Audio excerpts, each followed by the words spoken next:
사랑하는 교우 여러분, 주님의 이름으로 문안드립니다. 여러분 아시는 대로 지난 월요일부터 우리는 방역이 다시 상향되어서 온라인 예배로 모든 예배를 대체하게 되었습니다.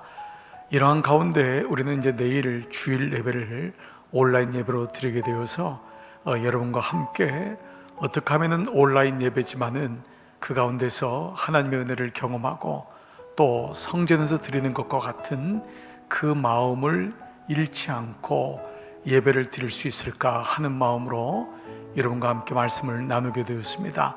온라인 예배 이렇게 한번 드려보자. 7가지 말씀을 여러분에게 드리고 싶습니다. 여러분 아시는 대로 10계명의 네 번째 계명이 안식일을 거룩히 지키라. 그렇죠? 안식일을 기억하여 거룩히 지키라. 여기 이 두 단어가 있는데요, 이 기억하라 라고 하는 이 말에 이 자카르라고 하는 말은 스스로를 권면하여 능동적으로 그 말씀을 가슴에 새겨서 누가 시켜서가 아니라 너희 스스로가 안식일이 얼마나 귀한지를 꼭 깨달아서 능동적으로 스스로에게 권면하여 라고 하는 말이 첫 번째 자카르, 기억하라는 말이고요. 거룩히 지켜라, 이 말은 카다시라고 하는 히브리 말인데요, 이 말은 그 말 자체대로 거룩히 구별하라, 그것이 능력이다 라는 것입니다. 하나님은 이스라엘 백성이 가나안 땅에 들어가서 어떠한 모습이 될 것인가를 이미 보셨던 것이죠. 그래서 이 시내산에서 이스라엘 백성에게 말씀을 주시면서 그 안식일에 대한 계명, 1계명부터 3계명까지는 하나님이 어떠한 분이신가에 대한 말씀과 더불어서 그 하나님을 어떻게 예배할 것이냐, 그것이 바로 안식일을 기억하여 거룩히 지켜라 라고 하는 이 두 단어, 자카르와 카다시라는 단어를 주신 것입니다. 여러분, 이 안식일이 결국 우리를 지키는 것 아닙니까? 근데 우리가 이렇게 비대면 예배를 몇 번 경험하면서 우리 스스로도 이게 떨어져 있으니까, 성전에 오지 못하니까 제대로 예배를 드리지 못하는 일들이 너무 빈번하고 결국은 그로 인하여서 믿음까지도 잃어버리고 식어지는 일들을 경험하게 되죠. 저는 여러분, 내일 여러분이 각 가정에서 처소에서 예배를 드릴 터인데 7가지의 키를 같이 한번 말씀을 드리고, 꼭 여러분이 잊지 마시고요, 이 말씀을 가지고 이 디렉션을 가지고 한번 예배를 드렸으면 좋겠습니다. 자, 첫 번째는요, 거룩한 상상력을 동원하십시오 라는 것입니다. 여러분은 비록 가정에 계시지만, 처소에 있지만 여러분이 지금 성전에 있는 것으로 생각해 보라는 것입니다. 늘 여러분들이 성전에 앉아 있는 그곳을 거룩한 상상력으로 떠올려 보십시오. 다니엘은 그렇게 멀리 예루살렘과 그렇게 떨어져 있는 바벨론에 있으면서도 그 예루살렘을 기억하고 그곳에서 하루에 3번 예루살렘을 향한 창문을 열고 예배를 드렸습니다. 무슨 의미죠? 내가 비록 몸은 떨어져 있지만 내 마음만은, 그는 거룩한 상상력을 동원하여 자기가 성전에 있는 것을 기억했던 것입니다. 사랑하는 여러분, 이것이 바로 시간과 공간의 구별입니다. 꼭 기억하십시오. 여러분이 성전에 있는 곳, 그것을 기억하면서 예배를 드리는 것입니다. 두 번째는요, 주일 예배 때 입던 옷을 그대로 입으십시오 라는 것입니다. 여러분, 옷은 세상 말로 날개와 같다고 하지만 영적 의미로 말하면 옷은 영적인 전신 갑주입니다. 옷이 중요합니다.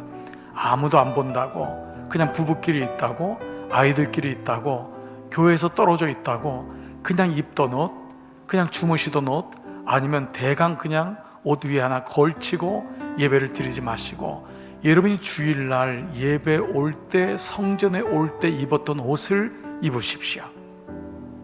그것이 양복이든 양장이든 양말도 신으시고 제대로 갖추십시오. 넥타이를 매셨던 분은 넥타이도 매십시오. 성전에 오실 때 하나님 앞에서 드렸던 그 모습 그대로 예배를 드리는 것입니다. 때로 옷은 우리로 하여금 거룩으로 가는 좋은 도구가 되기도 합니다. 그러나 옷이 망가지고 옷이 시워지면 몸도 어려워집니다.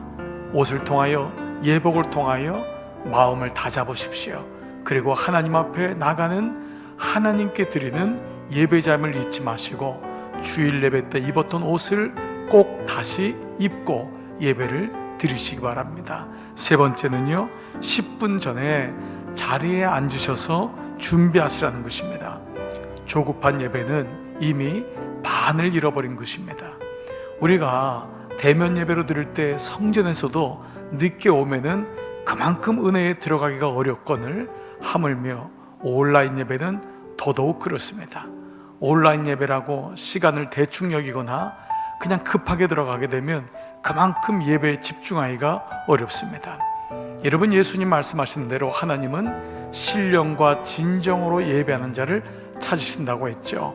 여기 신령이란 것은 하나님의 영, 성령입니다. 그러므로 10분 전에 먼저 하나님의 임재가 여러분의 가정 가운데, 여러분 가운데 임하기를 기도로 준비하십시오. 그리고 신령과 진정, 그건 바로 말씀이죠.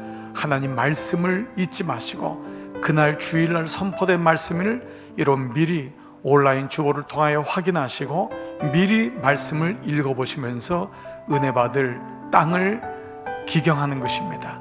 그래서 신령과 진정한 마음으로 10분 전에 미리 예배를 준비하시면서 앉으셔서 마음을 가다듬고 십자가 앞으로 나가시기를 축복합니다. 자, 이와 같은 경우에 이제 네 번째는 예배 성공의 키는 바로 집중이라고 하는 것입니다.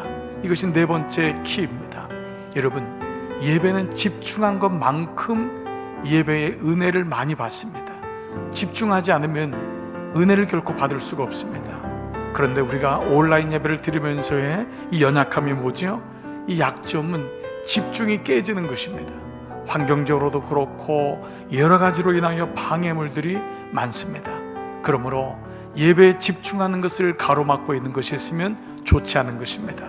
여러분, 핸드폰에도요, 놔두면은 계속해서 방역 지침의 소리나 그런 사인들이 올리고 툭툭툭툭 하면서 메시지가 뜹니다. 그러면 또 그만큼 집중을 잃어버립니다. 예배 시에는 핸드폰은 꺼놓으시고요, 부득불하게 핸드폰으로 예배 영상을 보는 분은 할 수 없지만 가능한 컴퓨터나 TV에 연결해서 예배를 드리십시오.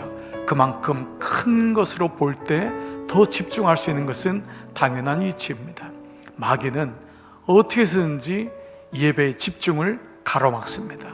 아이들과의 관계 속에서도 미리 얘기를 해주시고, 아이들을 돌보는 우리 부모님들도 아이들과 함께 예배에 집중하는 것을 가르쳐 주십시오.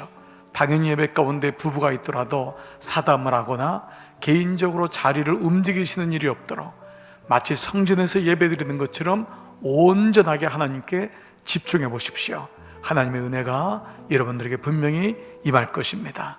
자, 다섯 번째 키는요, 헌금은 회비가 아니라 꼭 봉헌이 되어야 합니다 라는 것입니다. 자, 여러분 보십시오. 이 헌금의 문제가 온라인 예배를 드릴 때 대다수의 분들이 결국은 온라인 뱅킹을 이용하게 되겠지만, 이 온라인 헌금 자체가 어찌 보면은 기계적으로 혹은 아무 느낌 없이 할 때가 많이 있습니다. 그러므로 온라인으로 여러분들이 헌금을 드릴 때도 마음을 모아서 하나님께 드리는 봉헌이 되어야 됩니다. 봉헌이란 뜻은 겸손히 올려드린다 혹은 위탁한다라는 의미를 가지고 있습니다. 그저 기계적으로 버튼 몇 번 눌러서 회비를 내는 식으로 한다면 하나님 것을 결코 기뻐하지 않습니다. 헌금이 순서 예배 안에 있는 것은 나를 드린다라고 하는 의미를 우리의 인생 속에 다시 한번 갖는 것입니다. 이 의미를 가질 때 비로소 봉헌의 의미가 되지요. 이런 의미에서 여러분, 온라인 뱅킷은 예배 가운데 하지 마시기 바랍니다. 가능하면 예배 전에 하시면 가장 좋고요, 그리고 못하셨을 경우는 예배가 끝난 후에 하나님께 감사하는 마음으로 뱅킷을 통하여서 기도하는 마음으로 봉헌하시기 바랍니다. 감사헌금을 드리는 분도 감사의 마음을 여러분이 고백하시면서 읊조리면서 주 앞에 드리면 단지 몇 번 친구에게 결혼 부조로 얼마 드리는 그런 차원이 아니라 진정한 봉헌의 의미가 될 수 있을 것입니다. 자, 이제 여섯 번째는 뭐냐? 예배 처음부터 축도까지 온전히 드리십시오 라는 것입니다. 예배는 말씀만 중요한 것이 아닙니다. 예배는 축도만 중요한 것이 아닙니다. 예배는 예배 시작인 개회 찬양으로부터 있어 우리의 고백인 회중기도, 그리고 그 안에는 봉헌을 하는 헌금 순서, 그리고 또 특성, 찬양대, 그리고 말씀의 선포, 그리고 함께 기도하고 결단하고, 그리고 마지막 축도까지 모든 순서에는 하나님의 임재가 있고 그 시간 속에서 하나님을 만날 수 있습니다. 그러므로 예배 어느 것 하나 소홀하지 마시고 그 예배의 순서마다 하나님이 계심을 기억하고 꼭 만나시기를 주님의 이름으로 부탁드립니다. 마지막 일곱 번째입니다. 마지막 일곱 번째는 온라인 줌 참여와 함께 예배의 격려자, 예배의 동반자가 되어달라고 하는 부탁입니다. 이번 주일 예배부터 저희 교회 시스템은 이제 여러분 온라인 줌으로 여러분 주소가 가면은 그 온라인 줌을 클릭하면은 여러분 예배 드리는 모습이 우리 성전 스크린에 이제 많은 분들이 함께 떠서 이렇게 함께 예배 드리는구나 라는 것을 같이 보게 될 것입니다. 여러분의 얼굴은 아주 작게 나오기 때문에 누구신지를 모를 수도 있을 것이지만은 이것은 서로에게 격려자가 되고, 여러분도 예배에서 그저 집에서 아무 옷이나 입고 그냥 드리는 방관자가 아닌 서로 쌍방에 소통하는 자가 됩니다.